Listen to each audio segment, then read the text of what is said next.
kenapa you start fashion? Kenapa start fashion Okay, masa I start business kan, I cakap I started with accessories kan. And then I selalu promote accessories I. Tapi of course lah, kena pakai baju. Takkan nak pakai accessories tak pakai baju kan. Orang tak tanya accessories, orang tanya baju I. Babe, you beli baju kat mana? You beli seluar kat mana? I macam, aku promote accessories ni, I promote brooch ni. Tak nampak ke brooch I? Tak nampak ke hijab pin I? Tanya baju I, macam aduh So that time I just realised sebenarnya aku kena jual baju sebenarnya. Setakat ni berapa dah sales yang Petit Moi dah buat? Setahun. Ini I risau. Itu you lah jawab dulu. You dulu. You dulu lah. You masih lagi power daripada I. Ada, tak mungkin. Seperti hello. No, I'm not. Masa kita Alhamdulillah about 8 figures lah. Yeah. Wow.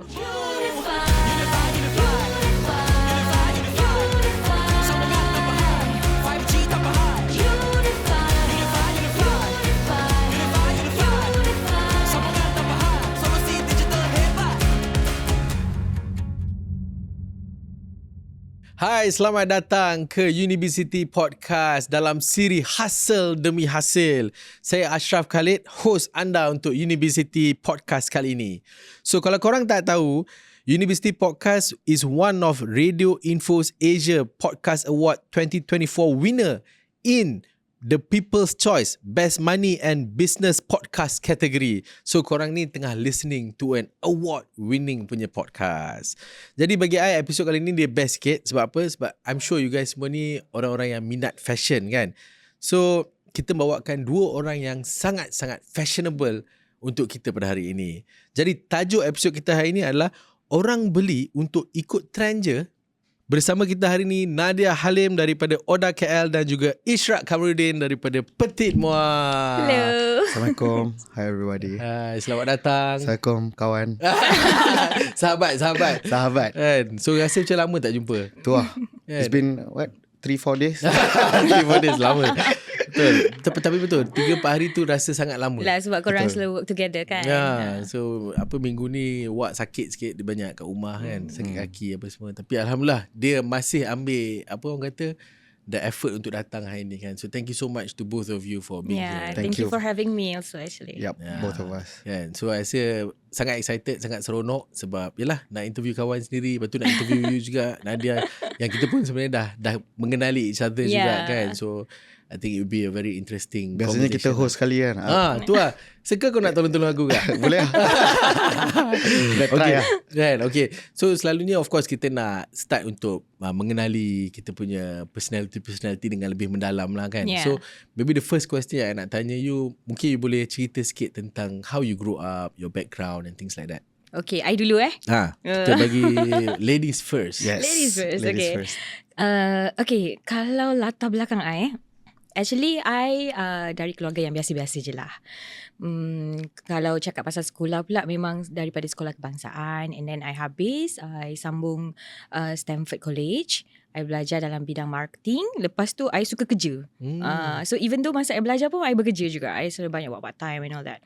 So I banyak kerja dalam bidang sales and marketing.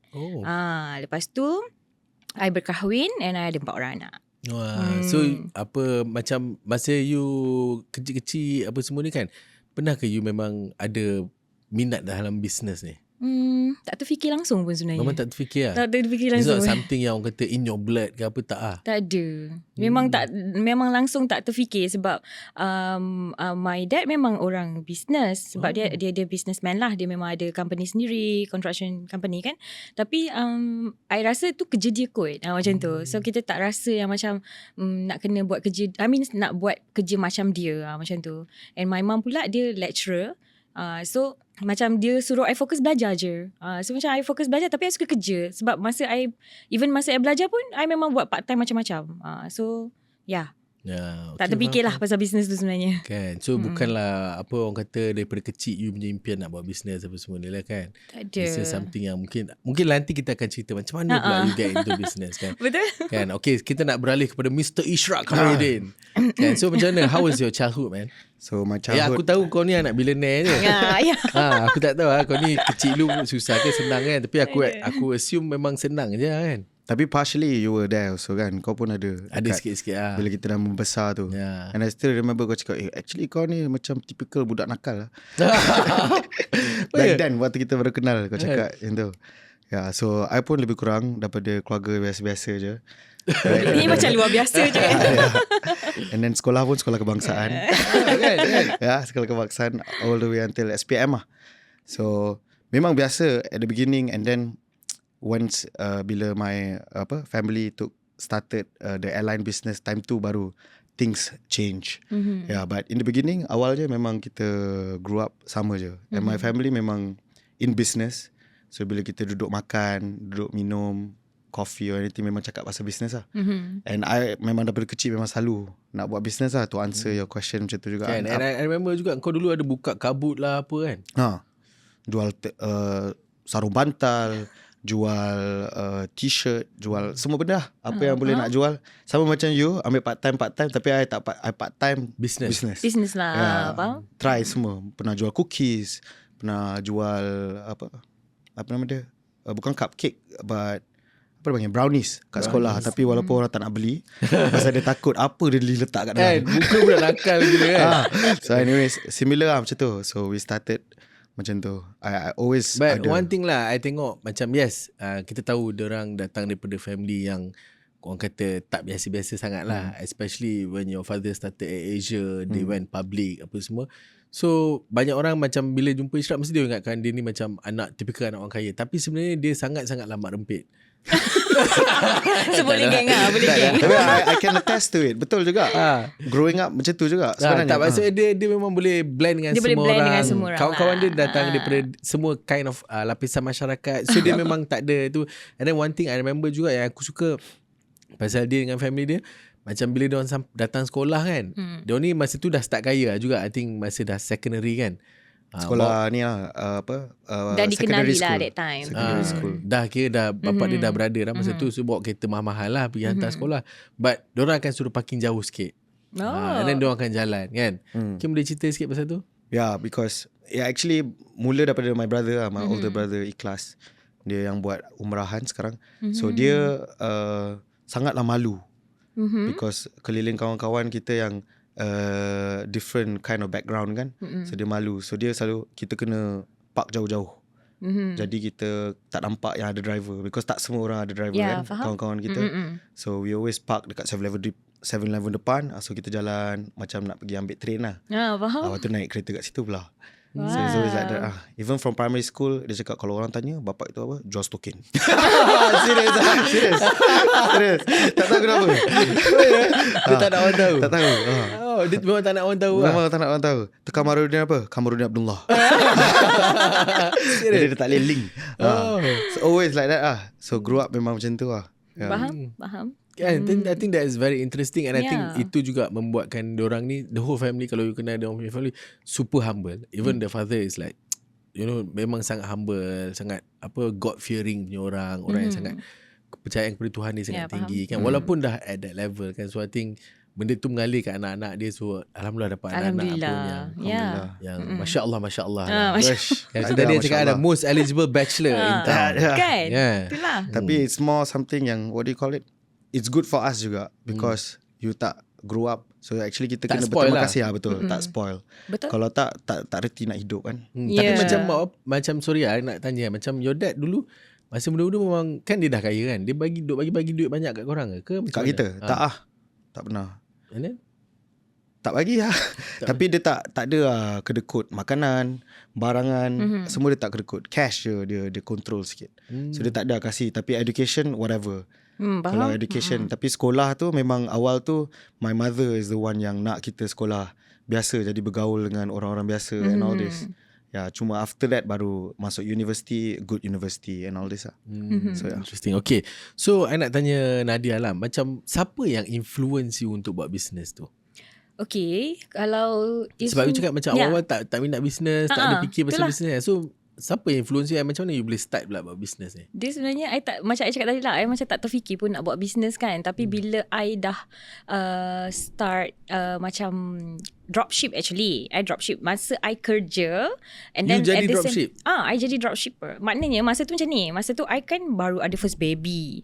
Lepas tu macam I excited. I suka dress up my baby, you know. Macam baby I tu, dia baru setahun tapi ada pakaikan dia jeans, dah pakaikan dia kemeja. Mana ada baby-baby pakai macam tu kan. Pakaikan dia Petit Moi tak? Masa tu Petit Moi tak ada lagi wak. I lahir 2010 masa tu. Okay. So memang tak ada tau. Tapi I suka dress up kan dia yang macam, sebab anak I lelaki kan, so dia senang lah dress up. So I pakaikan dia jeans, kemeja, whatever, Macam orang t-shirt, besar. style. Yeah.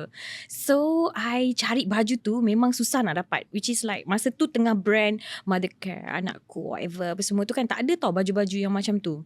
So I dapat satu supplier ni, which is I beli daripada dia. And I cakap lah, ramai yang tanya baju you ni, boleh tak kalau I nak jual balik? Dia kata boleh, you jadilah dropship. Okay lah, I jual balik. So daripada situ, tiba-tiba I dah macam terramai regular customer. Wow. Sebab masa tu zaman, sebab tu zaman blogger tau Bil. Yang you tahu tak, reply pakai Facebook di YM. Masa tu zaman YM lagi. Yahoo Messenger. Ya. Wow. Hidup tak? Hidup. Hidup tapi bukan zaman kita. Bukan zaman korang lah. So Kita zaman tengah I. transition that time. That time lah. So that's why lah, bila dah adanya Facebook, and then I create the brand. Daripada situ I jadi dropship je. And after that, What brand was that? masa tu I just buat Kids Art and Fun Zone. Sebab tu nama you punya ni. kebetulan pula masa page. tu memang I tengah bekerja dengan event company in a children punya inflatable macam tu kan. Inflatable, So at the same time I buat lah yang kids clothing punya tu, tapi yang stylo tu lah. So start daripada situ, bila I dah ada my own regular customer, so I macam okay lah, I nak business sendiri. Start daripada situ lah. Tapi I tak buat Kids Art and Fun Zone tu. I mean the kids tu I still lagi buat macam baju kanak-kanak tu as a part time. Tapi bila I buat brand yang ODDA tu, dia start dengan buy ODDA, I start dengan accessories. Sebab masa trend, I study lah apa orang sekarang suka pakai kan. Masa tu tengah trend hijab pins tau. Hijab pins, brooch yang inspired tu semua kan. Macam long necklace, doko, macam tu. So I try lah jual benda tu. And kebetulan pula my good friend Sarah Shahno, dia baru buka Mokvia. Mokvia. Yeah, that time Sarah lah. Shahno Cura. Dulu kan dia Mokvia. So you gang super T juga I tak seperti lah. Dia orang je seperti kan. So, Seperti tu apa? Seperti 20. Super tua.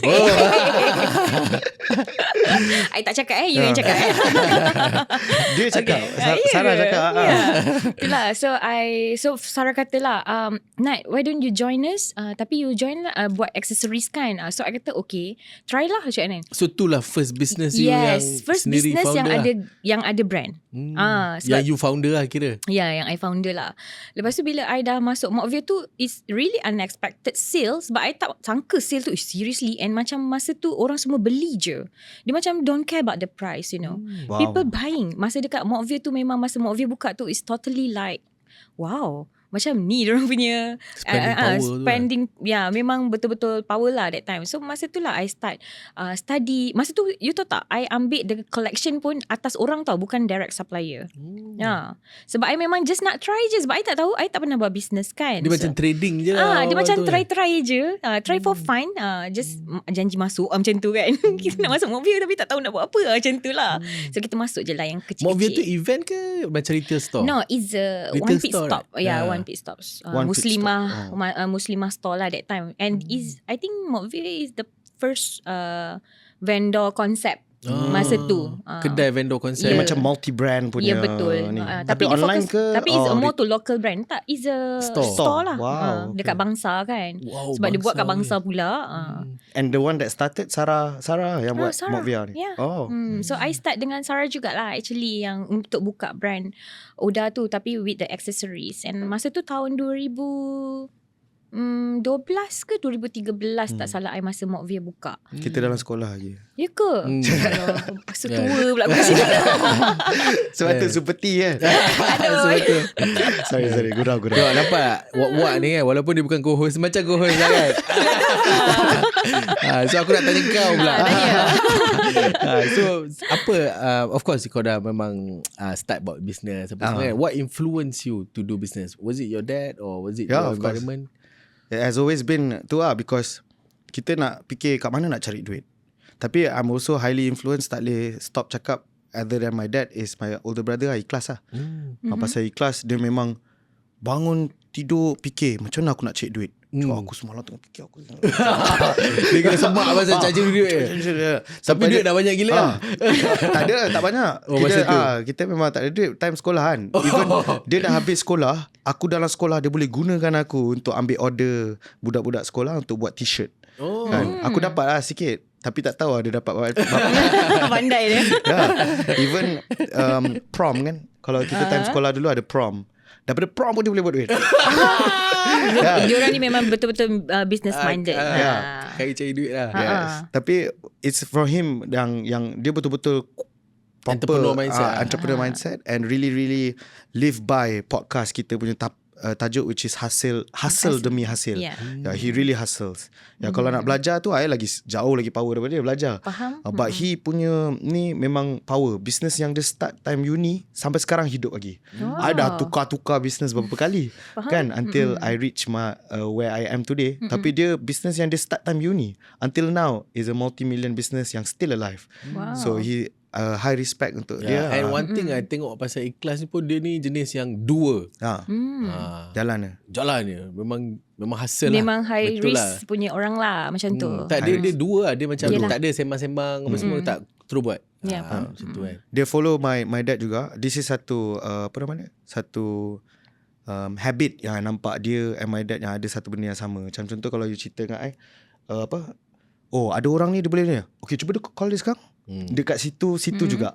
Dekat not like some people masuk I punya to do list, nanti besok I buat. Tak kisah. Kadang-kadang 12 pun dia call orang tu. Faham? Orang tu tidur pun macam kita kan kadang-kadang tak nak kacau orang malaman. Dia akan call juga.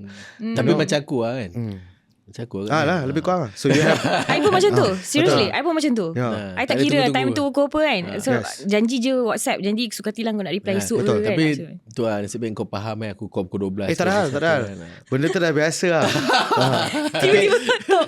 Ini salah satu Kalau tengah ada idea ke ataupun ada benda yang nak kena tu kan. dekat situ-situ juga kan.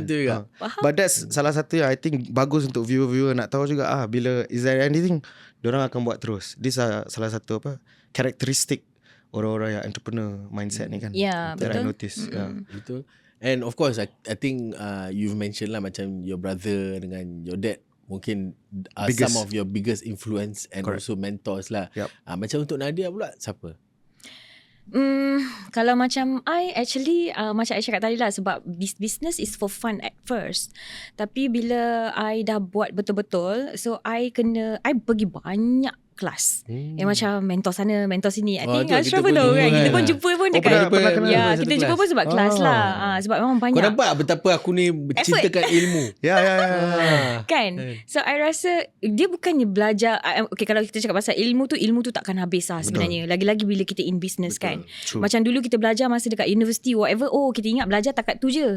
Kita dah grad and whatever lah. Tapi sebenarnya business sebenarnya lagi banyak ilmu yang you nak kena belajar lah. So that's why at this age pun I masih lagi belajar sebenarnya. Never ending. Never ending. And then bila kita cakap pasal mentor kan, tapi sebenarnya I rasa pengalaman kot. I tak tahu lah, tapi macam I cakap, kalau bagi I memang belajar daripada pengalaman, because I start with nothing and I tak ada ilmu dalam perniagaan and I buat je. Bila I buat je, I main redah je. So I tak ada jalan yang betul ataupun cara yang betul untuk buat bisnes.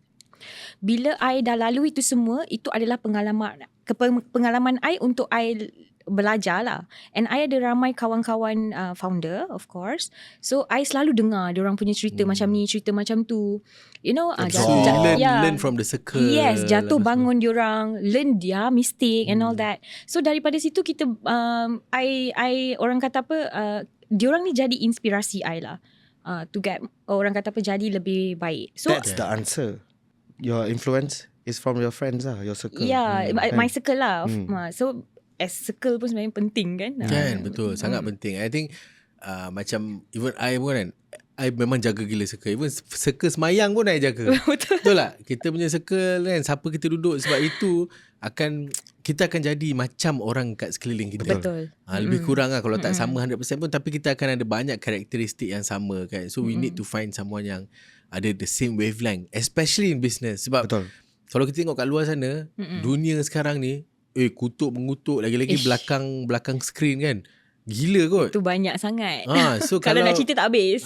So kalau kita tak kuat, tak ada circle yang positif, Betul. tak ada circle yang boleh kita boleh hanyut lah. Kita akan jadi tenggelam. Yes. Kan. So I think that's very important lah, to have the right circle and also people around you kan. Yeah. Alright, saya nak tanya pula kat you guys lah. I think we start with Oda lah, this one kan. Ladies. Kenapa you start fashion? Ladies always first. Kenapa start fashion Okay, masa I start business kan, I cakap I started with accessories kan.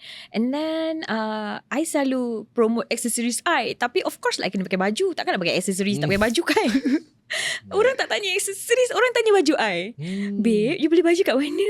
You beli seluar kat mana? I macam, aku promote accessories ni. I promote brooch ni. Tak nampak ke brooch I? Tak nampak ke hijab pin I? Tanya baju I. Macam mana I? So that time I just realise sebenarnya aku kena jual baju sebenarnya.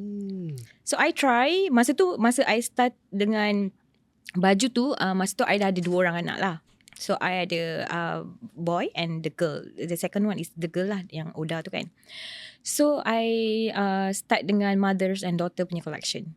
Actually, kalau nak ikut kan, I start dengan mothers mother daughter lah. Lepas tu dia macam I rasa masa tu mungkin I just like buat shop sendiri. Faham tak? Yang macam kita kan tak pernah buat business kan. I mean business suka-suka kan. So dia tak dapat yang betul, jalan yang betul whatever. Tak study market, you know. So bila I buat macam aku nak buat lah mothers and daughter sebab tak ada orang buat pun. Contoh kan. Tapi dia macam tak, dia dapat sambutan tapi dia tak adalah sambutan yang Not sangat like Oda in the early times. Wow. Tak lah, yelah. Tak adalah Sebab maksudnya. selalu kita fikir macam tu kan. Sebenarnya orang tak buat sebab tak ada market. Betul. Kan, selalu kita, kenapa diorang tak buat lagi sebab tak ada market. The big brands Kau tu. macam this is a big opportunity. Konon-konon rare lah sangat kan masa tu. That time sebab tak ada orang buat kan Mother's Daughter punya collection, macam tu lah. Tapi masa tu I buat untuk Raya collection sebenarnya. So actually dia okay. Cuma dia mungkin I tak study about the amount. Maksud I algorithm sales, berapa quantity should I get. Lepas tu bila produk budak, you pun tahu kan, dia kan ada banyak size. Betul. 2, 4, 6, 8, 10, 12 kan. Banyak sangat. So itu yang I fail kat situ lah. So that I daripada tahun 2016, okay, I stop Mother's Daughters punya collection. Apa nama brand tu? Oda juga. Masa tu dia by Oda. And masa 2016 I rebranding jadi to Oda KL. Sebenarnya kan Oda KL tu Instagram tau. Nama brand I Oda je. Tapi sebab orang dah chop. Orang dah chop Oda Tapi KL, cantik. Oda KL. Oda KL lagi cantik daripada Oda je lah. Itulah. So tapi I pun kadang-kadang selalu sebut Oda KL. Dah terbiasa dah. Kan. Tak, I mean Oda KL tu menunjukkan dari mana kita, the brand come from kan. Macam betul? L'Oreal Paris. Wow. Kan. KL is a city DKNY. because KL is a city to be proud of. Yes. Wow. Betul tak? Ya. Yeah. Itulah. So bila I dah City start, of Unifi. Ya. Okay. So bila I start dengan baju collection yang tu, masa tu I dah study dah. Maknanya I dah belajar daripada pengalaman I yang banyak salah tadi tu. So I dah study, okay, apa sebenarnya yang customer suka. Customer yang tanya baju I, seluar apa I pakai, tudung apa I pakai, tu yang I tak buat. So I buatlah yang tu. Kan. So sebenarnya the first part of you punya business tu adalah you punya university. Tempat you belajar. Betul. And then sekarang ni lah tempat you perform. Betul. You punya Kita work. memang kena belajar daripada kesalahan kan. Betul. And kesalahan kita tu lah yang membuat kita jadi orang yang lebih baik. Betul. Sekarang you buat lagi baju budak? Ada. Ada. Tapi I fokus on raya lah. Bila raya. Tiba-tiba jadi co-host kan. Saja nak tahu. Dia macam semua soalan tanya I je ni. Sama-sama. Kau guess. Guess boleh tanya. Tak boleh. Guess duduk diam je. Macam tu. Jawab je. Tapi aku curious. Aku nak tahu. Aku curious. Kan. So Itulah apa tadi? Jam dah. Baju budak. Baju budak. Baju budak I buat je lagi, tapi I buat masa raya collection lah, because masa macam I cakap lah, sebenarnya I sekarang ni buat ikut demand. Bila cakap tak ada ke baju mak dengan anak, tak ada ke ni, so okay lah I buat last year raya I start buat ibu dan anak punya collection lah untuk raya je. Tapi memang betul pun, kita sebenarnya orang tak sedar, actually business kita macam servant to the people that our customers, because we do apa yang dorang nak. Betul. Kalau kita buat suka hati kita je, apa yang kita suka, tak jadi lah. tak jadi lah. Kau je lah beli. Tak ada macam shop sendiri, buat business shop Actually, sendiri. I pun banyak kali go through this experience yang macam, I ada taste yang bagus, tapi yang customer kau tu bukannya taste kau. Customer Betul. kau tu siapa yang minat tu adalah lain dia punya tu kan. I nak tanya pula, nak beralih sikit lah kepada macam background business Petit Moi ni sendiri kan. So macam mana boleh dapat idea untuk buat Petit Moi? And aku tahu juga, and I know that you are the CEO of Petit Moi and was started by your sister kan. Correct. Mungkin you can sikit sebanyak bagi introduction sikit. Okay, we do a very quick one. So similar to macam ODDA KL juga, Petit Moi pun start untuk baju budak-budak. Right, as we spoke just now juga kan. Betul. So kita start dengan baju budak kecil Mungkin juga. Kak Iman berfikir, tak ada orang buat benda. Tak, ni memang budak je. Bukan, orang-orang bayar dorang. Orang-orang bayar kakak aku and Oda. Sorry, and Nadia, Nat, boleh panggil Nat? Boleh. Tak sebab selalu orang panggil I Oda pun. I minta maaf dulu. Tak apa, it's okay. Saja puling-puling. No hard feelings. Yes. Okay. So dorang, because permulaannya baru dapat anak, your first born. Yeah. So you macam very obsessed dengan you punya kids. Excited. And all this. Yeah. So similar to my sister pun, Kak Iman, dia pun ada that time Toha was the first born. So kecil lagi. So dia macam, dia dress up kan, Toha juga sama. Tapi dia selalu dress up because time tu dia belajar dekat UK. So dia banyak beli this Parisian brand like Maison, Maison, alamak lupa dah lah. Yelah, nama-nama pelik. Nama-nama pelik, tapi mahal nak mampus. Okay, faham. So baju budak sometimes sampai 1,000 macam tu. Jadi dapat dia aku ni ni cerita T20 lah ni. Bukan lah. Bukan. Ini cerita level lain. Petit betu one of the names lah. So dia started, dia nak buat. So dia cakap okay, dia nak buat.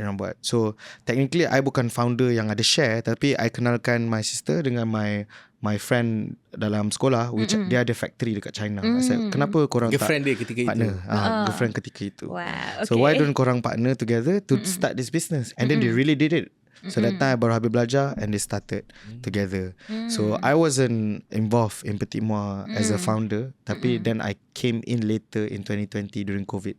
Yeah, so that's the background of Petit Moi, how it started. And also my sister-in-law Farihin also joined in when they started. Bila diorang tengah cerita-cerita, dia cakap, I pun nak juga join. Sama juga So macam dia punya style as a hobby. Hobby lah, for fun lah. For fun. Dia nak anak dia jadi model kan. Tapi tak ada orang lain-lain nak ambil. So dia buat. They take matters in their own hands. And then Macam kita buat podcast sendiri sebab orang tak nak ambil ada orang bagi kita kita buat podcast sendiri. Sampailah sekarang ni Unifi dah panggil. Correct. Terima kasih Unifi.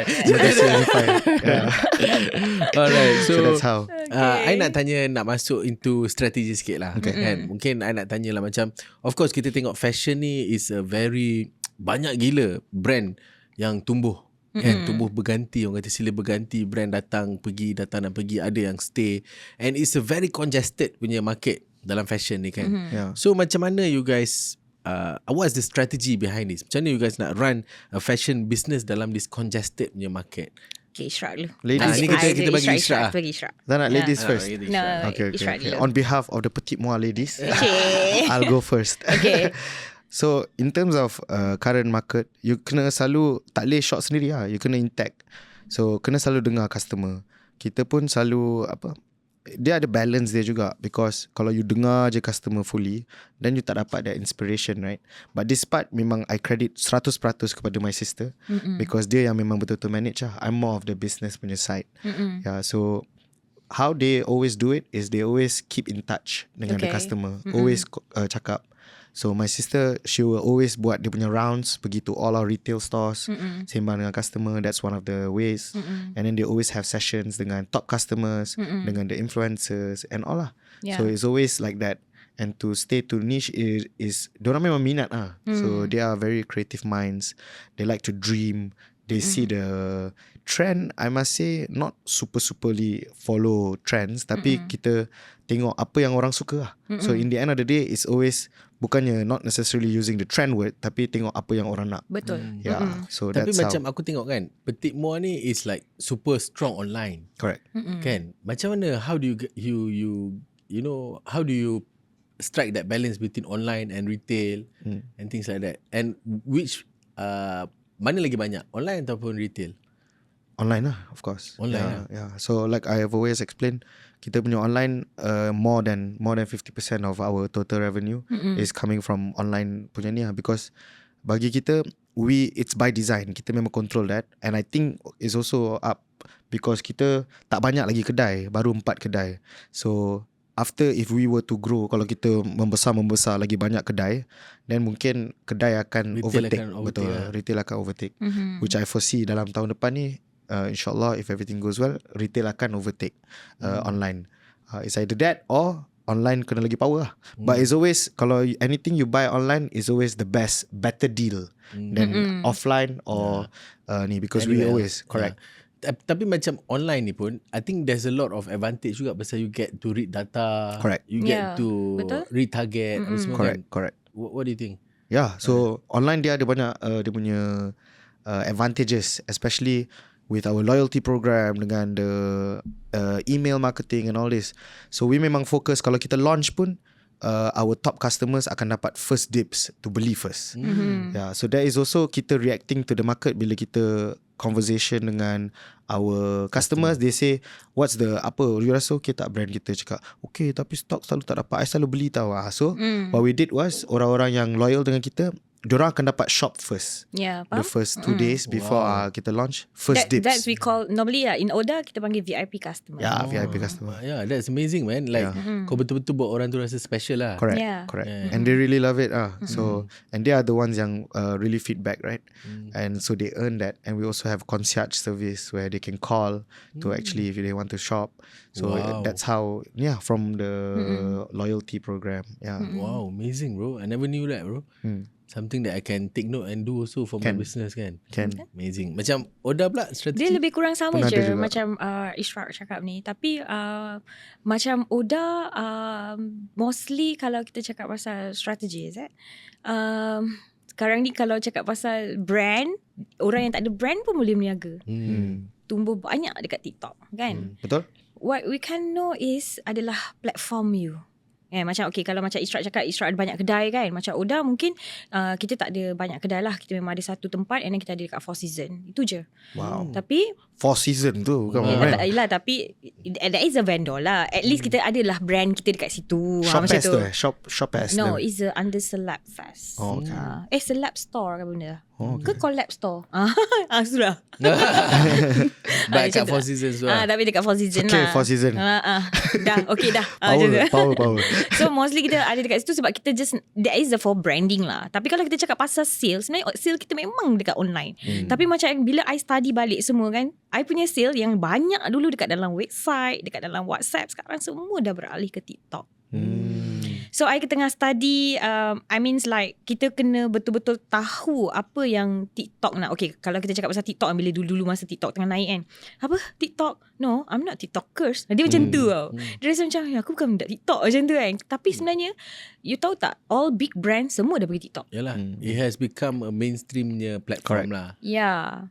So sekarang ni memang we go for TikTok lah. Okay, I want to ask Ishraq lah this question. Macam of course you are Petit Moi. You guys have done millions and millions of ringgit. Wow. Kan? Lepas tu sekarang ni TikTok tengah naik. You guys have to go also on TikTok. I assume lah. So kau tak rasa ke benda tu akan kacau sikit brand? So kita play with the strategy lah. So in terms of TikTok, kita tak ada, we don't really sell there. but we use it as a tool for awareness. So TikTok is a very, very powerful tool. Tak boleh deny that. Yeah, so we are inside the same bandwagon, tapi it's more for kita punya strategi untuk awareness lah. Dari orang tahu kita punya brand. Tapi still website is the main. Yeah, what about live selling on TikTok? Live selling pun we don't really do as much, but we do sikit-sikit je lah. And it's also not our in-house. We sub to other people. Oh really? Yeah. But that one pun baru just start around this couple of because I remember last time you did some live with Leona. Yeah, correct. Just testing lah. Just testing. But we noticed what you mentioned, people are moving, so we didn't want that, so kita stop lah. Macam tu lah. So that is the strategy that you guys play. You guys don't follow that flow. Pergi TikTok juga. No, yeah. Tak pergi TikTok, lepas tu buang-buang harga apa semua. Tak. Kalau macam ODDA pun kita tak ada buang harga sangat lah. But in TikTok we focusing on our orang cakap sales item. Sales item. Yeah, correct. I think that's what you guys did also, right? Yeah. Benda-benda yang dah lama. Yeah, yang kita buat live lah. Kita memang buat live juga sebab compare beg kuning diorang beg kuning. beg kuning ya. Beg kuning dengan live session lagi banyak sale daripada beg kuning biasa. Betul. So memang kena sentiasa buat live lah. Memang dia macam I pun macam teringin juga kalau ni kalau aku pukul setiap hari buat live kan. Macam nak dia buat. macam edited dia dah buat sekali live kan banyak gila saya dapat macam tu lah. Dapat banyak. Tapi tu lah we still not yet there to fully ni yet, but it's memang power. TikTok memang power. And then I think one of the key advantage of Petit Moi, they are not desperate for money. So they can control they still the control strategy, the branding lah. based on apa yang good for the shareholder punya views kan. So for me benda tu something yang it's a privilege also to have lah. So that kau boleh control kau punya brand tu lagi dengan lagi baik kan. Sometimes people have to. Kalau aku tak jual, aku tak dapat buat sale. And then kalau aku tak dapat sale, tak dapat bayar gaji kan. Those are the things kan. But I want to ask also, macam do you think it's important to have retail store presence? Yes, I think so. Yeah. Because like as I'm growing Petit Moi, kita tengah, as in not just me, the whole company is growing Petit Moi. I'm trying to tengah buat my own analysis lah. So I ask people around, and some people when I ask, how do you know this brand? Like some target brands yang I tengah study that has a lot of retail stores. And I would say 70% or 80% first touch to the brand is not really social media. They wanted to buy something, then dia jalan kat mall tu, dia ternampak, dia beli. Then they're really good quality. Kan kita tak boleh nafikan yang memang product quality tu is number one for the business, right? So then dia dah terbeli, then now they follow the brand and become loyal customer. So there are, from the footfall, it does play a role lah. Dulu I'm not a big believer of retail. I really nak online nak online je kalau boleh. Senang kerja lah, tak payah fikir banyak. Senang kerja, tak payah fikir banyak. So but we are, as you grow, there are certain level threshold yang kau nak reach lah. Betul. Then I think there is brand awareness when you do. Macam tadi kan kau cakap kan, when you go, people go to the store apa semua kan, they get the best quality product apa semua. But what is the creative process behind producing the best products? So creative process, you'll be shocked. Even I don't know. It's really centralized in the creative punya department. Yeah, so because we hold a couple of brands, so macam mana kita structure the business is I'm the CEO and the other brands semua tak ada CEO. There's only creative director. So I wouldn't know what's new. I only approve the budget. That's all. So the creative process. So that means you don't know the next production, next design. I wouldn't faham? know. I only approve the budget for it. Yeah. So you are looking at it more of a business CEO punya angle lah, not so much of a creative punya. Betul. Punya. Because there is, sebab kalau kau kacau pun, what do you know about fashion yang diorang, what do you know better than diorang yang buat tu kan? Betul tak? Betul. So we just use on data based on apa our forecasting. Then we use our historical data and all that to see the forecasting. Just that the one that we set. And then after that, it comes to the creative directors to come up enough products and SKUs untuk nak sampaikan that target. Yeah. Okay, mungkin ODDA ada some input macam mana you nak yalah, I'm sure you do still do I the faham. creative process Yes, kan. of course. I buat semua benda.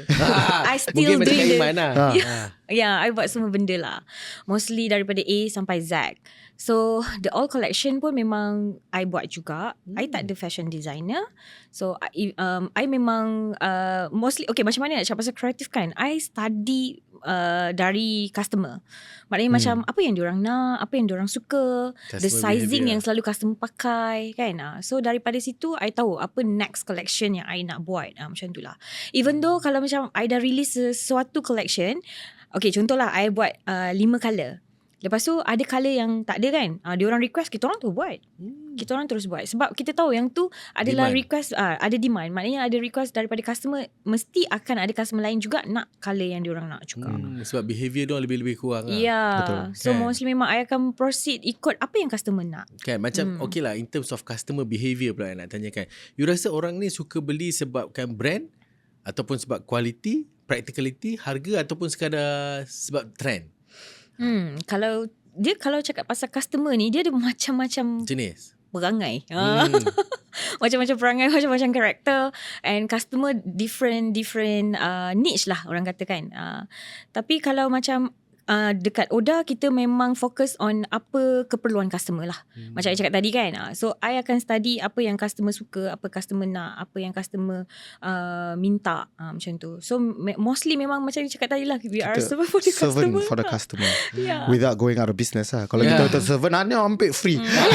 Tak boleh lah. We still have to maintain running the business. Tapi at the same time, you listen to the customer. Correct. I think listening to the customer tu akan bawa impact yang sangat besar kepada business tu lah. Sebab diorang rasa macam dekat dengan the brand, because yalah, apa yang dia cakap, dapat feedback, mesti orang happy. Betul. Kan. Sebab memang customer, lagi-lagi VIP customer lah, memang diorang akan sebab macam VIP customer mostly memang bila kita nak launch sesuatu produk, memang diorang akan tahu dulu. They can purchase first lah.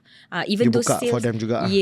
tu kena the kan. venue, Tapi diorang tak bayar apa-apa. It just like diorang pernah beli dengan kita some amount, and then kita masukkan di dalam group list kan. Kita pernah belajar before kan, kolam ikan. the VIP customer, dia tak payah bayar apa-apa lah. Tak payah bayar apa-apa. Tapi there is a kolam ikan. Tapi lah. tu dengan dog ke? Dengan Dika? Tak, dengan dog pun ajar sama. Dengan dog pun ada. Tapi kolam ikan I start belajar with Dr. Azizan dengan aku belajar kolam ikan daripada Dr. Azizan lah. Dr. Azizan lah. Actually is market funnel apa semua, tapi dia buat jadi kolam senang. Senang nak faham. So bila that's why I cakap kita kena belajar kan. So that is the right way yang kita kena tahu. You know how to seeding the content. Kalau you nak launch sesuatu. Tapi nampak kan kita orang yang sama-sama pergi belajar, benda tu pun kita tahu siapa yang ajar kan. Konsep dia kan. So dia kena ingat tapi kadang-kadang kita tak buat. So itu masalah diri sendiri lah. Ilmu tanpa amal sia-sia. Betul kan. I think that's true. Okay, so of course kita tengok sekarang ni TikTok ni semua menjadi trend kan. So you guys rasa kan trend ni kan mainkan peranan tak untuk naikkan sales? Kalau kita cakap pasal trend, yes, we have to follow the trend. Tapi macam dekat ODDA, kita nak sales juga. So kalau macam okay, for example sekarang ni kita buat kita follow the trend, which is denim vibes kan. Sekarang kan semua denim kan. So macam kita buat denim on denim lah, maknanya full set denim. Sebab ODDA memang dikenali dengan set. Trend tak memang kita punya signature tu signature tu memang top and bottom one set. Kita tak jual kita tak ada jual macam baju asing ke seluar asing, memang kita one set lah. So bila kita nak cakap pasal trend sekarang ni memang tengah denim lah. Tapi I memang daripada dulu denim, because I memang jenis orang yang simple lah. Denim. This is a soft denim lah kita panggil lah. So macam sebab I memang denim person. So bila I rasa macam okay, why don't kita buat denim on denim, maknanya macam one set denim. Benda tu kan macam it's rare, like macam siapa nak pakai, panas tu Malaysia kot. You faham tak? Tapi that is the trend that we have to follow. Itu adalah branding. Malaysia walaupun panas, mana-mana ada aircon. Kan? Sorry, go on. Tapi kita nak kejar sale juga ni. So that's why I cakap kita fokuskan juga dengan apa yang customer nak. Apa yang customer suka beli. Macam what kind of material, what kind of design, macam tu lah. So I buatlah dua-dua. Interesting. Okay, I nak tanyalah sekarang ni pula kan. Dia adalah soalan daripada Unifi Business. Bukan soalan daripada aku. Okay. Disclaimer. Disclaimer. So, setakat ni berapa dah sales yang Petit Moi dah buat? Boleh tahu. Ini I risau. Itu you lah jawab dulu. You dulu. You dulu lah. You masih lagi power daripada I. Ada. Tak mungkin. You Seperti. Hello. No, I'm not. Masa kita Alhamdulillah about 8 figures lah. Wow. Figures tu berapa? Mungkin sebulan ataupun setahun punya revenue? Sebulan Alhamdulillah around 7 figures and above macam tu. So whole year about 8 figures lah. Wah, Masya Allah. So lebih kurang belasan atau puluhan juta. Lebih. Kalau nak tahu sangat, beli je SSN. Aku dah vlog lah. Dah vlog. But boleh tahu tahun lepasnya lah. Interesting. But it's not I boleh je beritahu. Cuma it's from my shareholder punya apa perspektif. Dia orang gave an instruction. My board gave an instruction that we cannot disclose. So unfortunately. But in the millions lah. But you know. I know. Okay. Macam untuk ODDA pula. Okay, macam ODDA is a small company lah. Kalau nak compare dengan apa? Petit Moi. Moi ke Moi? Petit I Moi. selalu panggil Moi. Moi. Sebab macam Melayu kan, Petit Moi. Dia maksudnya little me. Petit Moi. Kan? Baju kecil kan. So, faham? Kalau nak compare lah, memang jauh sangat lah that amount. Tapi so far Alhamdulillah is growth. Like macam saya cakap lah, daripada start daripada rumah tak ada apa-apa tu sampailah ke tahap sekarang ni dalam 7 angka lah. Masya Allah. Setahun. Power lah aku buat main-main je kan. Hobi. I think it's a process. I think dia proses, Petit Moi pun trust in bukannya the process. terus-terus jadi puluhan juta ke belasan juta, tak. Dia start pun dengan kecil juga, betul tak? Betul. Tapi semua kerana Allah and daripada Allah. Masya Allah. Itu kita kena highlight lah. Tapi you were there when we started 2016. Actually masa dia started kita satu office. So Petit Moi sebenarnya ambil satu bilik je. Bilik kecil. Bilik kecil. That was how they started. Kita guna the other office, tapi kita main-main je masa tu. Tak lah, kita buat business lah. Kita buat kosmetik at that time. So to see how far it has come is amazing lah. Betul. Masya Allah. Masya Allah, tabarakallah. Masya Allah. Alright, so kita nak beralih kepada brandingnya segmen sikit lah kan. Okay, apa you guys punya pendapat tentang buat content untuk personal branding? Okay, kalau cakap pasal personal branding, dia depends on individual lah. Kalau macam I kata tadi I memang start daripada personal branding. Sebab I tak ada brand. Okay, so kalau macam I kata I start with the clothing line kan, orang tanya I pakai baju apa, I pakai seluar apa and all that, beli kat mana kan. Sebab itu adalah daripada personal branding I. So I rasa bila I ada brand tu, I thought like macam because kau kenal aku, so kau kenal lah brand tu. Kalau kau tak kenal aku, mesti kau tak kenal brand tu kan. Tapi Alhamdulillah sekarang ni ODDA dah dikenali without me. Diorang tak kenal pun who is the owner. Macam ODDA, owner, ODDA ke, you ke, macam tu. So I dah rasa macam wow, ODDA like macam dia dah transition lah. Dia dah transition from personal branding dulu penting, sekarang ni the brand dah outshine the personal branding dah. So I rasa macam okay lah, ODDA dah boleh jalan sendiri macam tu lah. Tapi I still kena, kalau bagi I lah, I kena ada personal branding juga. Sebab itu adalah dia macam membantu lah sebenarnya. Betul. Sebab kadang-kadang bila I post that content, and satu lagi, dia adalah zero cost marketing for me. For me lah. Sebab kadang-kadang ada content tu, bila I post dekat ODDA, dia tak pergi, tapi pergi dekat personal, viral pula. Dia macam tu lah. So dia membantu lah. Oh, it's the same post, No, tapi dekat post. yours pergi. Wow. So kadang-kadang dia depends juga. Tak kata kadang IG brand, orang tahu yang tu adalah menjual. Faham tak? Tapi bila dekat IG kita personal, dia tak menjual, tapi dia can go viral easily lah macam tu. Yep. Interesting. Okay, you know, mungkin ni I nak tanya awak lah. Ada setengah orang kata orang Malaysia ni dia lebih mengagungkan brand-brand antarabangsa compared to the local brands kan. So and dia ni macam kurang sikit lah pandang local brand kan. So what is your opinion? Do you think it's true? I think half and half juga.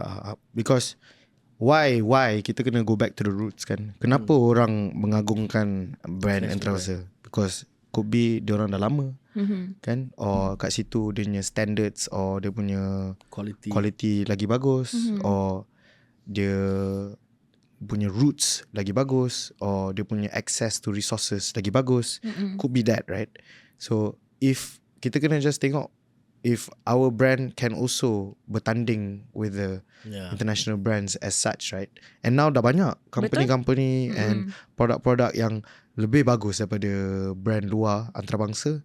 So it is true, but at the same time bukannya something yang kita tak boleh ni. This is just my opinion lah. I think amazing, betul lah. And I think macam yalah, kita baru start. Betul. One day might be kita akan take over pun.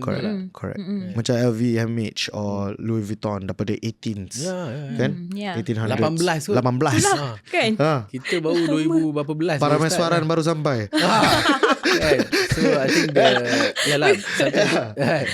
we never know, right? Sometimes business tu sebab dia dah lama, Betul. dia dah kukuh, dia dah ada very good structure, Infrastructure. That's the ecosystem. Kan, global punya distribution, you get in the mass punya production, you get better price, kan. So they can give better value, better quality at lower value. That kind of thing, kan. So all of us as kita semua usahawan and all that, kita kena support each other. Jadi kita boleh naikkan the economy together, kan. Jadi infrastructure sebagai Unifi, this is salah satu infrastructure yang kita semua, I tak tahu you pakai Unifi ke tak? Of course I pakai Unifi. Mestilah. Saja je kacau.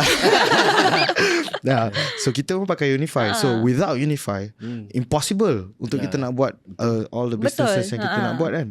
Betul tak? So this is all part of infrastructure yang kita perlu lah, apart from other tu, untuk nak bersaing dengan peringkat brand. Yes, correct. But I think to be fair, I think Malaysian brand has come a long way. Betul. In fact, kalau kita tengok brand macam Petit Moi, even macam ODDA, kan, kita boleh nampak that the transition of Malaysia punya fashion brand tu dah lain lah. Kan, macam even Rizman Ruzaini, kita boleh nampak dia already at international punya level. Correct. No longer kita ni jago kampung sahaja, kan. So I think that is a great progress for Malaysia punya fashion industry, kan. Betul. Alright, so I nak tanya juga, kan, I think you guys tadi ada mention sedikit banyak lah, macam nak dapat, kalau your fans, you guys have loyalty program apa semua, kan. So my question is, macam mana nak dapatkan followers yang loyal through branding? Ladies first. Okay, loyal customer through branding. Macam I cakap tadi lah, kita kena dengar diorang apa yang diorang nak. Mostly macam customer ODDA, diorang banyak sangat request. Seriously. Even though kadang-kadang macam, alah, you buat this time the collection kecil lah, I tak muat lah, it's okay, we can custom for you. Sampai tahap macam tu sekali. Macam tu, kan. Sebab ODDA memang ada own teller. So memang I senang nak ambil that kind of orang kata apa, custom made or whatever semua. But kan. you charge them? Ya, tapi I tak adalah charge macam bespoke punya harga kan. Dia macam okay lah, dia mampu milik lah. Maknanya dia orang mungkin pay lah macam tu. See what I said, servant to the customer. Right? Yeah. But without going out of business lah. Yeah, that's why lah, they can be our loyal customer. They can be our VIP customer. So apa sahaja sale, even though now dah tanya dah, Raya 2025 dah keluar tak? I nak tengok dulu. Awal. Sampai nak tengok dulu. Ya, sampai macam tu sekali. Sedap. Kan. Pada tak tahu kita tengah poho tak ni. Ya, tapi of course lah, I memang akan jagalah my ODDA punya VIP customer. So that's how you keep them to be loyal to the brand. Even though kalau apa-apa, okay, contoh macam Raya kan, kita orang dah tanya lah, kita orang dah buat poll, kita orang dah tanya personally, asking diorang like macam, guys, korang nak baju yang macam mana? Korang nak modern ke, nak klasik ke, nak besar ke, nak apa ke, macam mana? Kita akan tanya diorang. Dia cakap dapatkan feedback lah. Yes, dapatkan feedback so that kita tahu. Sebab kita tahu kan, kita punya loyal customer dia mesti beli punya. Kita nak kena tahu apa yang diorang nak sebenarnya. Kan. Bagus. Interesting. Okay, so of course buat business ni dia ada banyak challenge dia juga. Kan. And of course sekarang ni kita tengok barang ni harga naik apa semua, kan. And of course expensive material, nak buat benda yang quality, kan. And then tak termasuk lagi dengan cost of marketing, branding lagi, overhead lagi, staffing apa semua, kan. So benda jadi mahal. So macam ni kita nak convince orang untuk beli produk kita, walaupun produk kita ni terpaksa jadi mahal juga.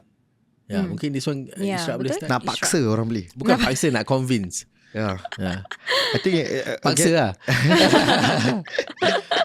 Again, it's about the value, kan. Kalau contoh macam kita buat whatever the harga is also what is the value yang kita give back, right?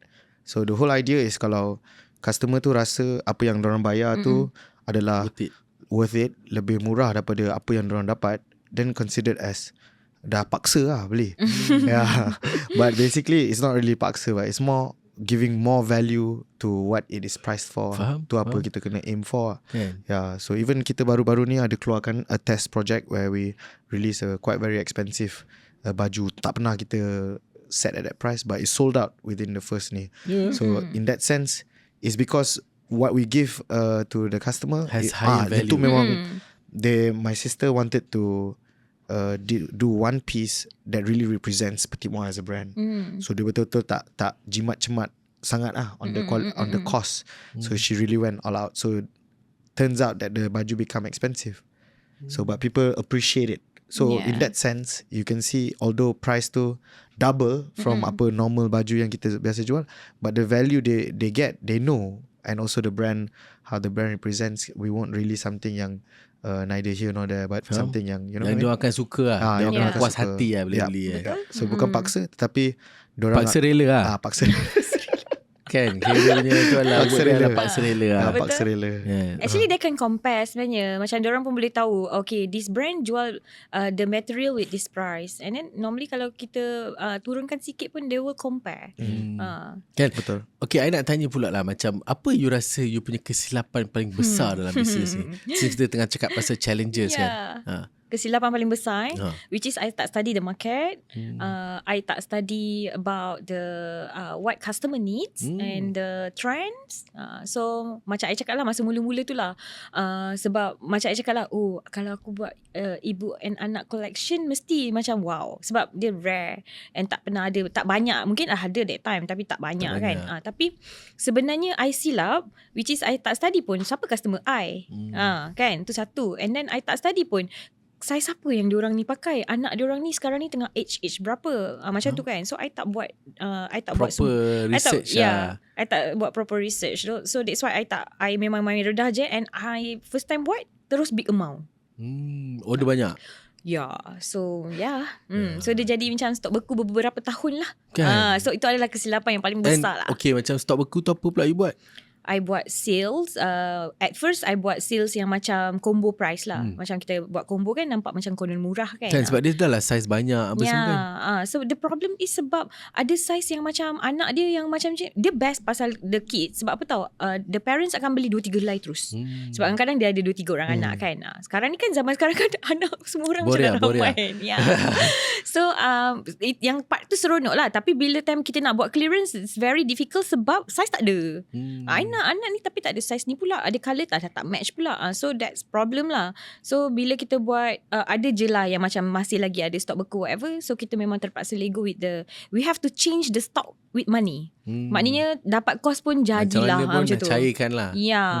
Interesting. Faham. Okay, macam Wak pula, apa kesilapan yang paling besar mungkin untuk Petit Moi lah that you guys have done? Partner dengan kau. Baru cakap tak ada. Itu bukan Petit Moi. Aku nak cakap tu sebenarnya, tapi dah tengah tunggu kau nak tapi kau kita tanya Petit Moi. Kau dah nak jawab lah benda tu. Tapi itu bukan kesilapan. Sampai sekarang kita partner kan. Saja nak gurau. Tanpa pengalaman tu, kau takkan jadi siapa kau hari ni. Betul. Tu apa aku nak cakap. Tapi actually partner dengan kau is one of the blessings I've ever had. Benda-benda yang aku belajar during that time and now even. And I've always told you juga kan, benda-benda yang aku highly respect you of je. Korang ni macam hard talk je ni. Tak nak kena-kena sekali dia nak tanya Petit Moi. But I have more to Petit Moi lah. Apa mungkin masa tu kau tak part of the company ke apa, mungkin kau nampak kan like apa yang even before. Before the start, not really. So I think kalau before what I can see is same kind of stuff like barang tak cukup ke or something like that. But bukan stok beku, more of barang they want to prepare for Raya next year tapi tak cukup duit to invest. That's before I came in. Tapi kalau yang mana yang aku datang, the one yang paling besar is for me is the Facebook ads kena hack. So this is one of the toughest because immediately your sales drop. And for people that really rely on Facebook, because kita highly depend on Facebook ads. Masa tu website. lah. Website, Yeah. So Facebook ads is one of our, because it's a growing business kan. So you tengah nak dapat first new customer. So once that power is not there, then it Understand? impacts. I Yeah. think kena bila last year, I think. Around end of last year. And then what did you guys do to bounce back? We try to recover. Aku call semua orang tu. Dan Singapore punya aku call, situ aku call. Yeah. And then Did you guys manage to recover? yeah, we didn't manage to recover. We start a new one. And then we got hacked again early this year. But the recovery 2 weeks. So dari kemarin, last year it was a month and a half to recover. Yeah, but this year kena 2 weeks. So but to me a challenge comes with opportunity kan. Jadi bila kita kena tu, kita tengok balik all our other channels to make sure that we have macam our EDMs. Yeah. So EDM now is one of our strongest marketing punya tool lah. Yeah, and we plan to explore more. Kan, amazing man, macam mana challenge became like an opportunity pula. Correct. Kan? It's a challenge. Betul. Tiba-tiba kena hack, tapi opportunity dia tengok balik EDM dia, dia tengok strategi lain. Kita tengok balik the whole Kan? funnel. Yeah. Allah takkan silap bro. Yeah. Takkan kasih you challenge just for fun, nak menyusahkan you. Yang kena Ada hack sebab. tu Facebook ads ke Instagram? Facebook Facebook. ads. Facebook ads. Instagram kita dah secure kau-kau lah. I kena Instagram. Kan? Yeah, so which is of course lah I sedih sebab I build dah lama sangat kan with the orang kata apa genuine customer, memang with the zero cost marketing. Facebook ads pun I baru main 2 tahun yang lepas je. So bila kena hack tu I rasa macam sedih gila. So I have to create a new one and kita tengah bangkit balik lah with the contents, you know. Macam tu lah. Sakit bro. I call orang Facebook cakap, bro, I got 50 staff man to that heads to ni kan. Tapi what can they do? They have to go through the process. Ni Russian lah. Yang baru tahun ni Chinese punya hacker. No, last year Russia. Pelik-pelik diorang Yeah. So, I kena hack dengan Indonesian. Ush. Itulah tu. Macam pelik ke? I think that is one of the threats lah in the internet punya world. Betul. But I think this is something yang macam awak cakap, something that we can always learn. Betul. And then bila benda ni terjadi kita akan learn the process. Macam kita pernah juga Instagram kena hack apa semua. Dulu mungkin ambil masa lama, sekarang sehari dah insyaAllah dapat balik kan. Dapat balik lah sebab dia ada, kita dah faham the process apa yang diorang perlukan untuk verification apa semua kan. So I think those challenge hanya akan membuat kita jadi lebih matang. Betul. And you do all your ring fencing now kan. So kalau save dah bilion-bilion, lepas tu kena lagi dia Betul. punya lagi sakit the kan. effect tu kan. So now still controllable lah kan. Alright, so guys, I think kita pun borak dah agak lama juga. Kita pun dah thirsty sikit, penat-penat apa semua kan. So kita akan take a short break. Apa kata kita dengar dulu pesanan daripada Unifi Business. Bila kerja sendiri, mulalah rasa menyesal. Lagi-lagi bila kena selesaikan semuanya sendiri. Walaupun selalu rasa buntu. Tapi bersama rakan niaga, semuanya dapat ditempuhi bersama.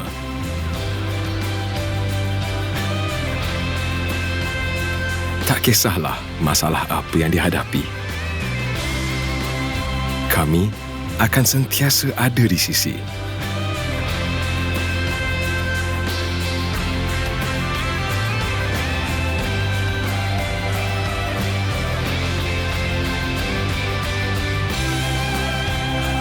Dengan bantuan kami, mereka dah pun berjaya melebarkan sayap perniagaan.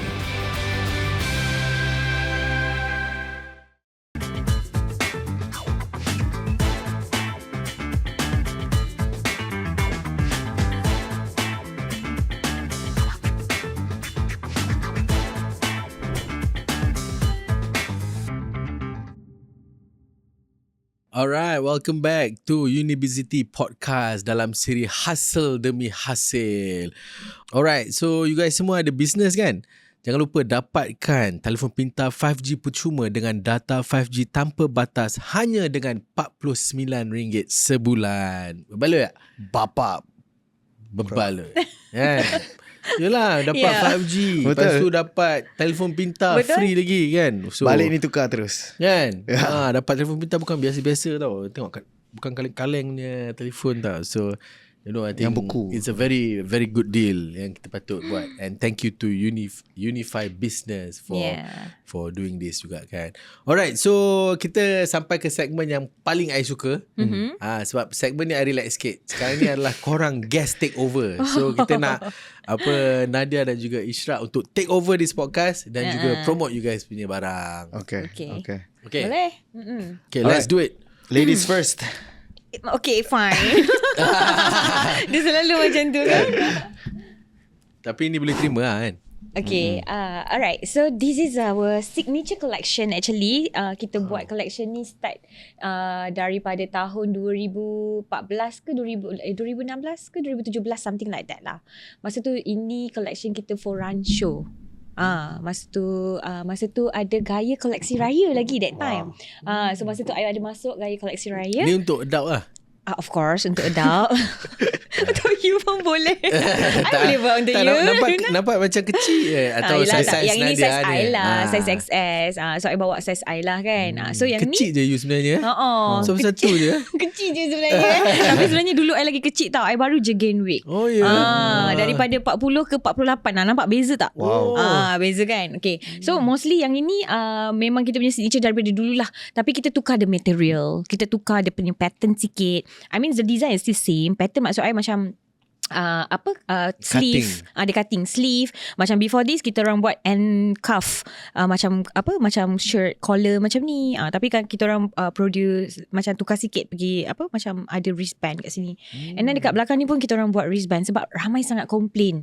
Macam dia kata, alah baju dah cantik, I pakai ngam-ngam tapi pinggang I tak muat. So bila kita buat getah macam ni, dah senang dah kerja I. Perut besar kecil semua muat. Tak kisah dah. Pregnant pun boleh. Pregnant pun boleh, of course. So yang ini banyak menyelesaikan masalah lah. So kita study customer punya problem and then kita improvise daripada situ. Inovasi lah. Yeah. So yang ni memang kita orang punya forever love lah. Collection ni signature you lah. Betul. Masya-Allah. Very nice. Dia ada banyak colour juga lah. Ada banyak sangat colour and banyak sangat material kan. tapi different. Boleh? Boleh kan. Sure. Kan nanti kalau dia tengok podcast ni cakap, baju semua ada tapi tak minta kat I pun, tak beli kat I pun, dia kata janji OTD on je. B, I minta B, diorang tak nak kasih. Bagi tahu I size apa, I hantar terus. Masya-Allah. Thank you. Alright, so kita mungkin nak Ishraq pula promote dia punya produk daripada Petit Moi. I rasa yang lagi bagus actually my sister yang promote, tapi kita try cuba sedaya upaya. Tapi kalau ada salah tolong maafkan. So ini kita punya signature juga, Caro. So if you see dekat Petit Moi, we suka sangat detail-detail ni. So if you see ada detail sini, detail ada flower. Kat tangan dia pun detail. So baju ni memang kos tapi berbaloi. So dia punya ni pun Material pun cotton. I rasa you lagi tahu kot. Yeah, because this one yang Same, I tunjuk tadi pun material dia pun cotton juga. Memang cotton kenalah, wajib. Sekarang ni mungkin dia punya trend jugalah. Trend dia juga keselesaan orang Caro in pistachio. So colour dia kan. So basically this baju, what I like about it is because dia modest tau. Pasal kita Petit Moi pun kita buat modest yang agaklah muslimah, tetapi dia quite flattering. Macam kalau any woman were to wear pun, I macam ada daya tarikan tu ada towards this type of baju. So I really like this baju juga as a guy. Kan. So kalau korang nak macam, so kalau awak pakai kau akan macam terus suka aku macam tertarik. Daya tarikan tu ada. Dia punya lepas tu nampak warna-warna pistachio macam nak makan. Boleh cakap macam tu. Tapi basically I selalu nampak bila any woman yang pakai this baju, I always feel like macam wow, I always have that effect. I don't know why. Daripada first pakai until today pun, dia first design ni come out I think maybe 2 years ago kot. And we've extended dengan colours, etc. Macam exactly like how you explain as well lah. So this is one of my favourite designs from Petit Moi. And yang mana midnight ada satu ni hitam tu, yang tu memang one of the number one. Kalau pakai kau terus jatuh cinta lah. Boleh jadi lah. So kalau ada siapa, lepas ni hitam tu mesti habis licin.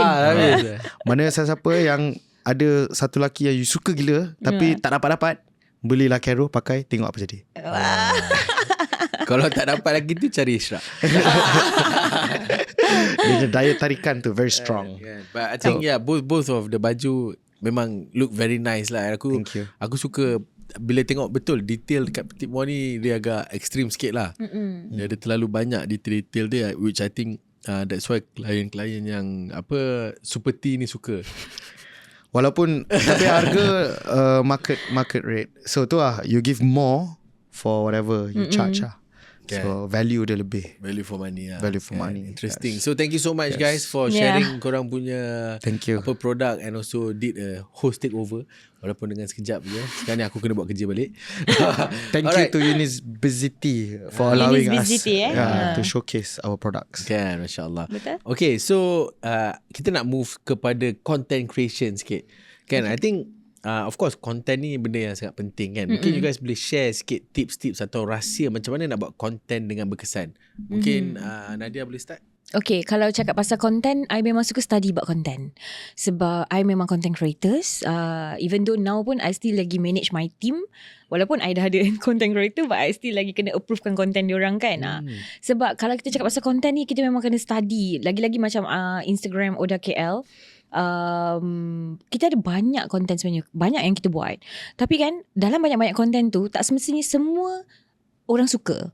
Dan bukan semuanya ada banyak viewers. So kita study content yang mana yang customer suka, and time bila yang sepatutnya kita kena post content tu. So mostly I study yang tu lah. So I dah tahu dah, customer I suka time-time macam ni, diorang akan like, diorang akan repost, diorang akan share whatever comment apa semua kan. Kalau nak cakap pasal content, mana yang berkesan kan, kalau dekat dalam ODDA KL kan, Get Ready With Me. Content tu sangat okey. Sebab I rasa orang suka kot tengok kita pakai daripada scratch. Maknanya daripada bila cara pakai macam tutorial. Tak sebut. Dia bukan daripada tak ada lah. dia tak pakai baju lepas tu pakai seluruh tak. Tak lah, mesti dah bersiap sikit. Sikit the basic tu dah pakai. Tak betul-betul get Tak ready with me kalau betul-betul you buat yang get ready yang macam tu, itu lagi confirm tinggi. Itu jangan buat hal dengan dia.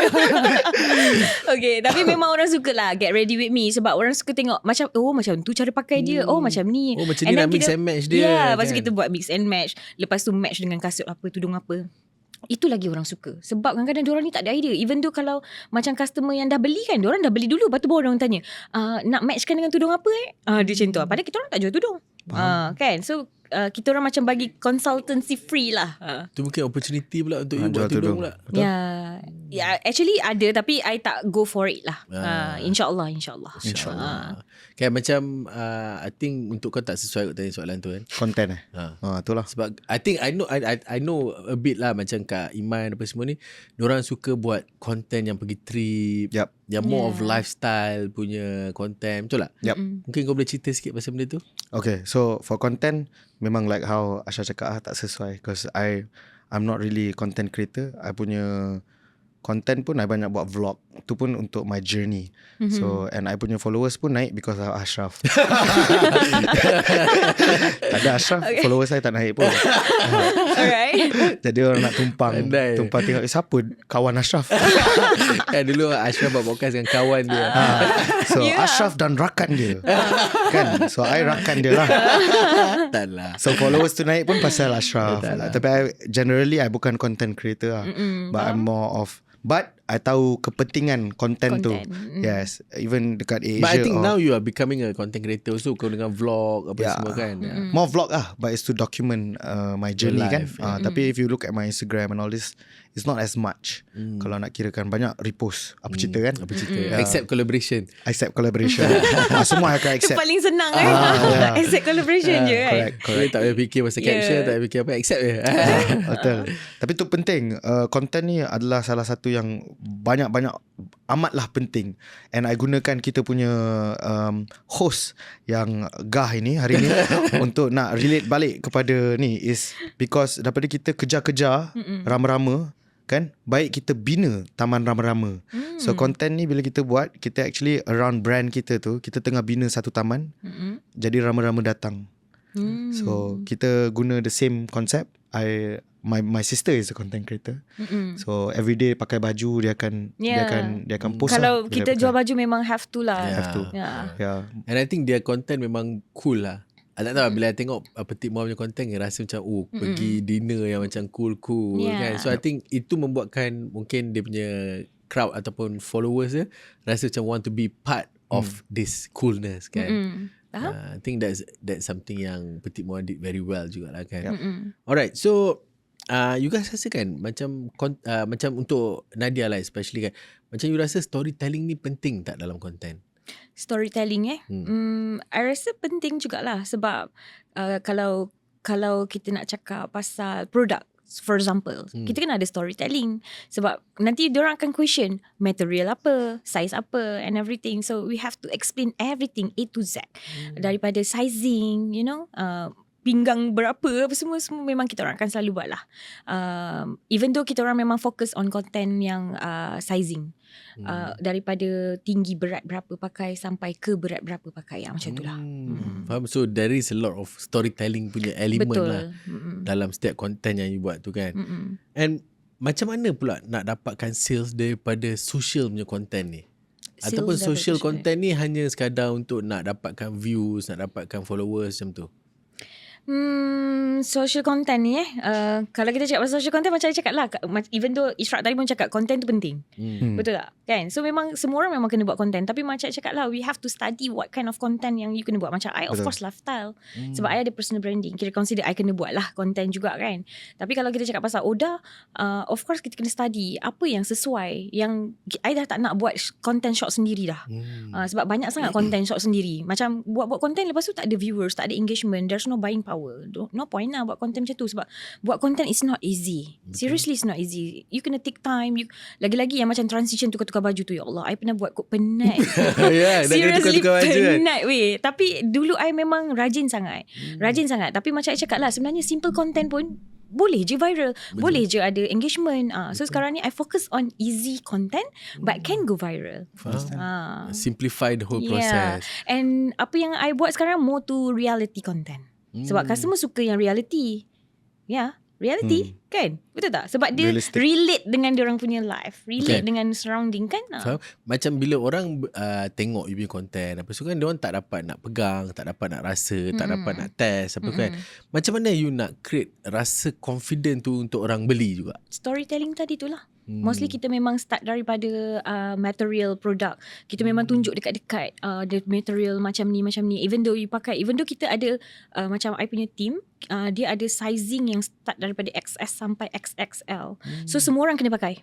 Kan? Semua orang kena buat content sizing and bagi tahulah dekat customer, kalau you plus size, you berat 90 kg pun you still can wear this baju. Macam tu lah. So mostly yang macam tadi lah, storytelling about the product daripada material sampai sizing. Kan.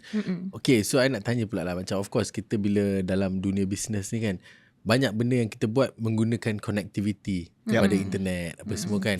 So macam contoh kita punya mungkin POS system, mungkin kita punya social media apa semua kan, semua pun kena perlukan internet kan. So how important is connectivity dengan your business? Mungkin Ishraq boleh jawab. Bro, it's everything. Tak ada connectivity, tak ada business. Especially for a lot of things yang Petit Moi, 50% of the business. Not really, for all businesses. Because even like you just said, POS, kita punya retail store semua pakai POS. Semua POS, semua pakai Unifi. Right? And I think Unifi Business. Unifi Business. So setiap kali bila kita buat budget untuk nak buka new kedai, dah dalam situ dah memang ada dah. Wajib ada. Unifi tu dah memang, it's, I would say, our connectivity partner lah. Kan, for not just us, for all businesses. Betul? Macam you, what do you think? Is it important to have this connectivity? Of course, I rasa memang kena ada lah. Kalau kita orang, okay lah, kita orang pernah ada problem, kadang-kadang macam line problem ke whatever apa semua. Tapi macam saya cakap lah, kalau tak ada line ni, kita tak boleh buat kerja ke? Yes, memang tak boleh buat kerja langsung. Memang tak boleh buat kerja kan? Seriously, memang semua orang like macam mana miss? Kita nak edit pun kita kena pakai ada line. Macam mana nak live, I tak boleh buat live. I cannot gain sales sebab tak boleh live, tak ada internet. And yes, memang totally kena ada internet. Jangan kata nak buat kerja, main game pun kena pakai internet sekarang. Janganlah, anak I kat mana-mana pun mami nak wifi. Macam mana? Kan? Aku punya tracker, health tracker ni pun tak ada wifi, tak boleh tengok. App dia. So I think connectivity in today's world is super important lah, especially bila kita buat business ni kan. And kena pakai, make sure Unifi Business supaya kita dapat a stable punya connectivity. Reliable. It's been there for a long time. Betul. And I think the leading in the market lah kan. Alright, so macam of course kita sekarang ni dunia sekarang kita buat content menggunakan smartphone. Kan kita dah tak lagi menggunakan kamera macam dulu kan. For you lah, senang tak nak buat content menggunakan 5G punya smartphone ni? Sangat senang. Sebab shoot terus edit. Senang sangat. Sebab semua apps kat dalam phone kan. So memang bila kita shoot tu, kita memang terus edit je and then terus post. Tak payah nak transfer. Kalau macam dulu kan kita pakai DSLR lah, apalah, apa semua kan. Sekarang ni even though handphone pun dah macam level DSLR dah. Betul. So lepas tu dah macam-macam apps yang macam level AI dah. Kan? So I rasa macam pakai phone lagi senang kot. Laju lah. Lagi laju. Shoot hantar Ali. Shoot hantar Ali betul settle lah. Mana Ali? Itu cerita lain tu. Okay, macam tadi kita cakap juga pasal AI kan. So ada tak you guys gunakan teknologi AI dalam video atau konten-konten digital you? Mungkin you boleh share sikit. Dalam CapCut semua ada AI kan. So we really need that sebenarnya. I rasa semua business owner, tak payah business owner lah, semua content creator. Memang kena ada CapCut, memang kena ada AI. But I don't know, but depends. Sebab ada banyak apps. Sekarang ni I dengar Remini, the latest apps lah yang I dengar lah. Wing, you know. Yang tu kena explore. Sebab I ada tengok that apps bila you edit, dia auto edit je tau. Dia auto edit, dia terus jadi DSLR walaupun you pakai handphone biasa. Serius? Ya, babe. That's very interesting lah maknanya. Remini. So banyak lah sebenarnya. Sangat menyenangkan lah AI tu. Kalau tak ada AI, kita nak kena edit. Banyaknya nak kena edit contrast, brightness, sharpen, whatever bla bla. Ini auto je zas. Betul. And siap. Even subtitle pun kan. Sekarang ni tak payah nak retype kan. Just auto dulu caption. Nak type itu je dah ambil masa sejam. Betul lah. Kalau budak-budak lembab yang buat kan, ambil masa lama kan. So I think AI ni definitely something yang game changer kan. Benda yang dulu kita fikir je, sekarang ni dah ada. And you know, ada satu AI ni yang tengok juga, dia boleh reply kita punya customer. This app, dia boleh reply kita punya customer macam orang yang reply. Dia macam chatbox lah. Chatbox tapi dia AI yang reply. And dia boleh bahasa macam mana yang kita nak. So I think that is something yang very interesting. Dia boleh train. The beauty about AI ni, dia boleh train and then they become smarter kan. So for you Ishraq, do you think teknologi AI ni membantu dalam productivity, promosi dan juga customer service dalam business? Of course. Like in some of the businesses yang aku buat memang pakai juga. But let's say if in Petit Moi in particular pun, kita punya team, digital team, bila kita buat kita punya website, bila kita buat kita punya copywriting, especially SEO kan, semua pakai ChatGPT, none other than the godlike ChatGPT kan. So but semua dia punya team memang gila tau. Bayangkan buat ads apa semua, Google search punya ni semua minta ChatGPT je tolong prompt. AI. Dia kira I would say master prompter lah. Hari tu nak buat apa, nak buat surat pun I minta dia orang tolong prompt kan. Tapi dia orangnya prompt lain ni daripada macam kalau aku prompt macam sembang kan. Give me this and give me that. And not just dekat Petit Moi pun, even all the other big companies pun semua use ChatGPT for surat, for email even. Betul. So everything. I nak buat vlog pun, kadang-kadang I tanya, I want to do a vlog about this. Can you please lay out apa tu, scene 1 sampai detail tu, do like this, scene 2 macam ni. So it's very powerful. And siapa yang menggunakan benda ni dengan cepat, dia akan cepatlah ke depan. And I remember juga when I entered university back in 2012, one of my first class yang aku belajar macam mana nak Google. Faham tak? Kan dulu kita nak Google something kan, kita tanya what is the best food near Melbourne contoh kan. Tapi masa tu kita belajar lah, actually Google ni is keyword punya search. Betul. Dekat universiti tau belajar benda tu. Nampak macam bazir je duit kan. Padahal letak je best food Melbourne. Exactly. So keyword kan. So masa tu aku belajar tentang tu. That was about 10 years ago. And now it has gone like dia punya tu gila kot, and sekarang ni nak bagi prompt pun dah berbeza lah. Kan you boleh cakap macam act as apa, act as copy social media ni. So dia akan bagi the jawapan macam you adalah the social media creator contoh kan. Yelah, So AI ni something yang super powerful lah, I would say. Would you agree? Yes, agree. Yeah, of course. Even though the FB ads kan, contoh kalau kita tak ada caption, kadang-kadang kan orang macam kita kena tahu je baju ni macam mana nak buat the caption and all that. So bila kita just put the keyword je, diorang dah buatkan caption. Yeah. Siap. Betul. Kan? We just copy paste je. Kan, Senang. amazing. Description. Kan, amazing. Alright. So kita dah sampai ke almost penghujung lah kita punya podcast hari ni. Kan? Tak sedar Sedih, Tak sedar kan? Dah dekat sejam lebih lah kan. Betul? So I nak tanya lah, mungkin kita start dengan ODDA lah. ODDA, brand ODDA kan. What is your next plan ataupun your punya future plan dan juga target untuk ODDA ni? Next plan Okay, kalau kita nak cakap pasal next plan tu, of course sekarang ni kita tengah fokus on Raya Collection, and then of course I nak expand the business, maybe go to Indonesia. Sebab I rasa macam Indonesia is a big orang kata apa, market, you know. So I memang really want to explore apa yang I boleh bawa ke sana lah, macam tu. That is what I for future future plan lah maknanya. Interesting. InsyaAllah. InsyaAllah. Sis cuba. InsyaAllah. I doakan. Kan? I doakan juga semoga ODDA KL terus maju. InsyaAllah. Sebab ada ODDA Jakarta. Wah, ODDA Ataupun Indonesia. dekat Jakarta pun dia jadi ODDA KL juga. ODDA KL Jakarta. Kan. Tapi Berangan is free, but I don't know. Not You never know, Berangan. right? It always starts in the mind. Betul. Starts in the mind and then Second time is reality. Betul? Betul. InsyaAllah kan. InsyaAllah, amin. Okay, untuk Ishraq pula, what is your goals ataupun what is the next plan untuk Petit Moi? For Petit, As the CEO lah. as a CEO, so I was reminded by my board, I'm just a CEO. So you run the business, but the board sets the direction. So it's obviously continuous growth. So for the business now, we're looking at going into Indonesia juga, into growing the business further, tambah lagi more retail stores, continuous growth basically. We live in a capitalist world. So it's always about growing. But why we do what we do is, of course, kerana Allah, Allah, and all from Allah, of course. InsyaAllah, if we make it or we get to grow it, it's for Allah, and if we don't, also it's from Allah. So we see how it goes. InsyaAllah. Okay, so my last question to you guys lah. Okay, mungkin ada orang kat luar sana yang nak juga masuk into fashion industry. Mungkin korang boleh bagi some tips, some advice kat orang macam mana diorang nak masuk fashion industry tapi modal diorang ni tak besar. Mungkin kita start dengan Ishraq. Aku dulu. Right, so similar to how macam your story, right? You can Advice untuk diorang lah. Yeah, my advice is, modal tu is something that you don't really, tak ada modal tak boleh buat. Dia nak 1000 daya, tak nak 1000 dalih. Like for your story, even for me, right, I didn't start Petit Moi. I came in as a supporter and then build it. Dah bina baru I was thankful enough that I managed to get some shares lah.